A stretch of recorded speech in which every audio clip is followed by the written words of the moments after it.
So I was formerly head of evaluation and research in the Department of Planning, Monitoring and Evaluation in South Africa.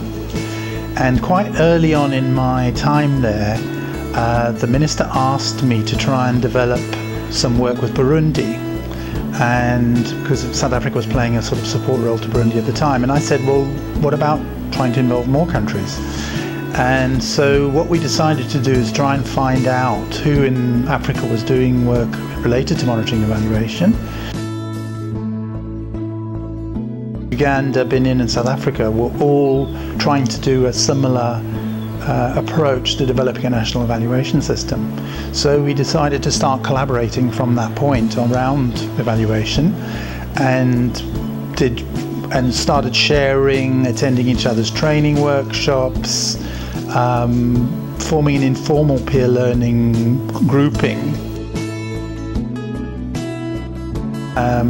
We spent time as the three countries brainstorming what this could be, developing a project plan, working with DFID, and eventually that was funded. And then later Hewlett Foundation came on board as well to fund as well, and that funding started in September 2016. What we saw was an opportunity to avoid reinventing wheels. And we had already, for example, gone to Mexico and Colombia and learned immensely from them. We thought that if we started sharing what we were doing, we could learn a lot from each other.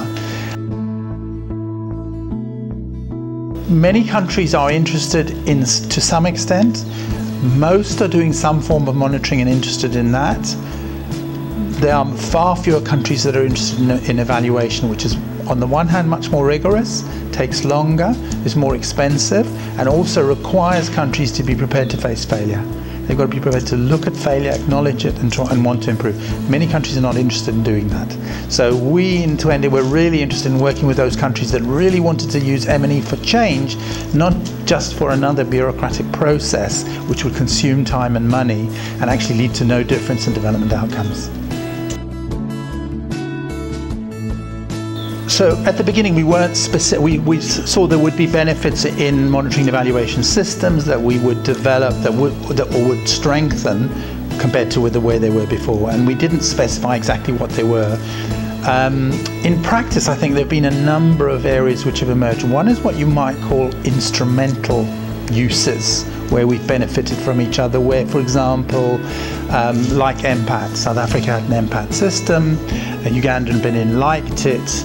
We've gone through a process of adapting for each of the countries and then customizing to make it relevant to them, and then hopefully they will implement it, and that will be of benefit. Similarly, there have been, for example, we did an evaluation of our national evaluation system. Both Benin and Uganda thought that was a good idea. They've now moved ahead with doing their own evaluations, and so I think that's sort of a direct sort of learning from each other. In terms of the collaborative projects that we've developed, I mean, there are a number of them which are being so for example, one of them was on performance culture. There's been a survey of performance culture in the three countries.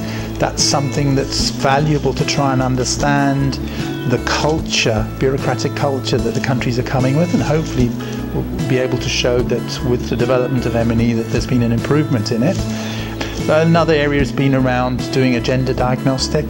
That was done in the three countries, and for example in South Africa now they're going to develop a guideline on strengthening the gender aspects of evaluations. There's been work on supply and demand for evaluators. In South Africa's case, that's led to some important insights into how procurement systems could be used in a more innovative way to try and increase access for emerging evaluators. Twende is now supporting a project to develop methodologies around rapid evaluations, which I think all countries really need, and is potentially an area of innovation worldwide as well. So that's an area. And then I think there's been an area of symbolic use. So I think particularly for Uganda and Benin, being part of this three-country partnership, and Ghana now, has been very helpful in terms of their own internal advocacy, in terms of being able to say, well, we're part of this global partnership, M&E is being seen as important, this is what other countries are doing, etc., etc., and they've been able to use that to enhance their position and the status of what they're doing in country.